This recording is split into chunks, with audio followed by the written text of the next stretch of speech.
आयुष मंत्रालय ने आयुर्वेद को बढ़ावा देने के लिए किस देश के साथ समझौता किया है? अभी बताइए फटाफट से। आयुष मंत्रालय ने किसके साथ में, कौन से देश के साथ में MOU साइन किया है? Cambodia, Thailand, Nepal, Brazil.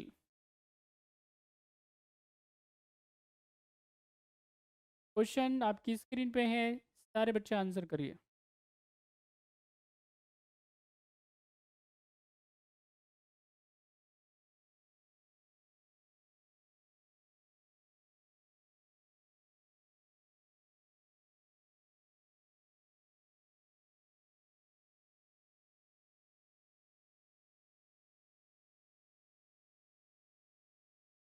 चलिए भाई, इसका सही आंसर थाईलैंड है ना।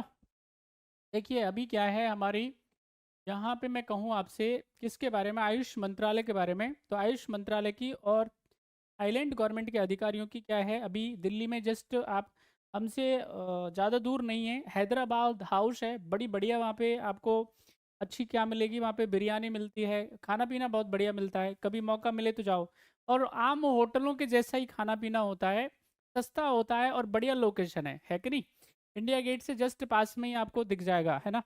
आप थोड़ा वॉक करेंगे, हैदराबाद हाउस आपको नज़र आ जाएगा। तो हैदराबाद हाउस में क्या हुआ है, इसकी मीटिंग हुई है। और इसमें क्या है, हम आयुष के माध्यम से कैसे हम क्या कर सकते हैं, जैसे थाईलैंड के जितने भी ट्रेडिशनल क्या है वहाँ पे, जो रोग उपचार की क्या है उनके पास विधियाँ हैं, हम हमारे और आसपास हम क्या करें, उनको एक्सचेंज करें। जैसे हमारे यहाँ पे क्या चलता है भाई, हमारे यहाँ पे क्या चलता है जैसे वेरी इंपॉर्टेंट है योगा, ठीक है कि नहीं। इधर आपके पास में क्या है, सिद्धा चलता है, ठीक है। ये सब क्या है, आप अभी तो हमारे पास में क्या है, तमाम तरह के आ गए हैं।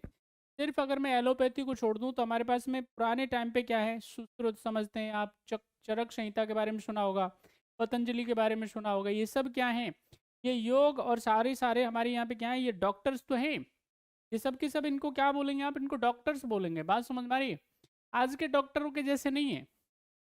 आजकल के ऑलमोस्ट डॉक्टर कैसे हैं, आजकल के ऑलमोस्ट डॉक्टर वो हैं जो क्या करते हैं, वो प्रॉपर देखेंगे, सारी रिपोर्ट मंगा लेंगे, उनके बाद में भी उनको समझ में नहीं आता है कि कौन सी बीमारी है ना। पूरा का पूरा चप्पा चप्पा जो उन्होंने क्या है बॉडी का छान मारा है, लेकिन उनको समझ में नहीं आ रहा प्रॉब्लम क्या है।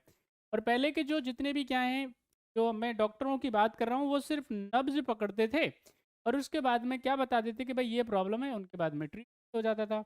ऑलमोस्ट केसेस में समस्याएं होती ही नहीं थी, लेकिन आजकल थोड़ा है। तो इसलिए वापस से क्या है, यहाँ पे आयुष मंत्रालय को क्या किया गया है, बनाया गया है, एक नया मिनिस्ट्री बनाया गया है भारत सरकार में, जो क्या करता है, हमारी जितनी भी प्राचीन पद्धतियाँ हैं रोग निदान की, जितनी भी क्या है। अब देखिए पूरी दुनिया में आजकल स्ट्रेस, ठीक है, पूरी दुनिया में स्ट्रेस कितना ज़्यादा है, ठीक है कि नहीं। और उसके लिए क्या किया जा सकता है, आपके पास आपको कोई भी किसी भी प्रकार का दवाई ववाई लेने की ज़रूरत नहीं है। योग करो रोज़ाना, मेडिशन करो, मेडिटेशन करो डेली, क्या होगा, आराम से आप सही हो जाओगे, किसी प्रकार का इसमें कोई समस्या ही नहीं है। और अभी क्या है, दुनिया भर के लोग पता नहीं कौन कौन सी बीमारियों में कौन कौन सी दवाइयाँ लेते रहते हैं। और यहाँ पे आयुर्वेद में क्या होता है, एकदम बढ़िया ट्रीटमेंट है। सिर्फ और सिर्फ एलोपैथी को इंस्टेंट इलाज के लिए इस्तेमाल किया जा सकता है। कोई सीरियस कोई किसी प्रकार की सर्जरी है उसमें इस्तेमाल किया जा सकता है। उसमें क्या है, एलोपैथी ज़बरदस्त काम करती है, क्योंकि आयुर्वेदा में और बाकी जो ट्रेडिशनल हमारे यहाँ पे उपचार है उनमें क्या होता है, थोड़ा वक्त लगता है, टाइम लगता है। और उतनी दम मुझे लगता है कि आजकल बची नहीं। कौन वेट करे, एक आध घंटे के लिए कौन वेट करे, पेट में दर्द है तो 2 घंटे कौन, तब तक तो निकल लेगा, मुझे लगता है ऐसा। तो इधर क्या है, आज इसमें टाइम लगता है। तो अभी एलोपैथी क्या करती है, तुरंत इंस्टेंट आपको क्या कर देती है, फायदा पहुंचाती है। तो दोनों की ही हमको आवश्यकता है, हमको दोनों की ज़रूरत है। सीरियस सर्जरीज में एलोपैथी का कोई मुकाबला नहीं है किसी भी प्रकार का। लेकिन अगर वाकई में क्या है परमानेंट सॉल्यूशन चाहिए, तो उसके लिए क्या है, हमारे पास में हमारी प्राचीन पद्धतियाँ जो है रोग निदान की, वही सही है। तो इसका सही आंसर थाईलैंड है। The right answer is B. Next question on your screen is question number 6।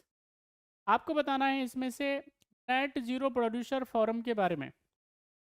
कौन सा देश नेट जीरो प्रोड्यूसर फोरम में शामिल नहीं है? Bharat, Saudi Arabia, America, Norway.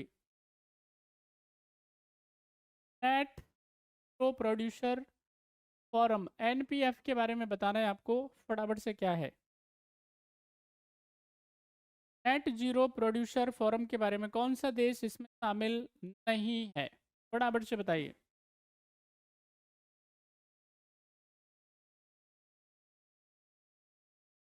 चलिए, तो इसका सही आंसर क्या है? इसका सही आंसर है भारत। इंडिया क्या है? इसका सदस्य नहीं है। नेट जीरो प्रोड्यूसर कंट्री में भारत नहीं शामिल है। इसके अंदर कौन शामिल होगा? इसके अंदर अमेरिका है, इसमें नॉर्वे है, सऊदी अरेबिया है इसमें। इसके अलावा यहाँ पे मैं बात करूँगा तो संयुक्त अरब अमीरात है, यूएई इसको नया सदस्य बनाए। यूएई इसमें क्या बनाए? नया मेंबर बनाए। इसके अलावा यहाँ पे कनाडा भी है, ठीक है कि नहीं? कनाडा इसके अंदर है, याद रखना है आपको।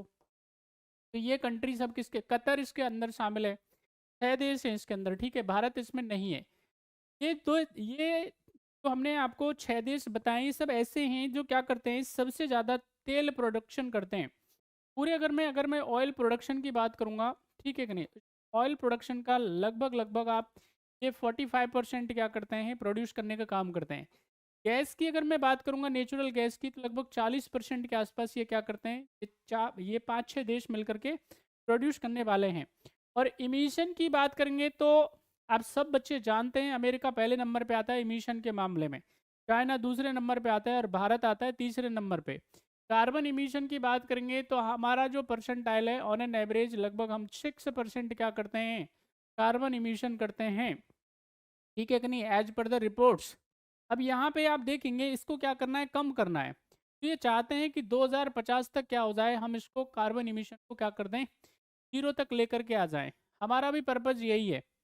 हमारा भी पर्पज़ क्या है, यही है। हमारा पर्पज़ थोड़ा सा आगे बढ़ेगा, 2070 तक हम क्या कर लेंगे, ठीक है कि नहीं? इसको पूरी तरह से हम इस पे निर्भर हो जाएंगे, हम लोग तो बोलते हैं रेन्यूएबल एनर्जी, ठीक है? तो इसका जो सही आंसर हो जाएगा भाई वो क्या है? Right answer is India. India इसका क्या नहीं है, नेट जीरो प्रोड्यूसर फोरम का हिस्सा नहीं है।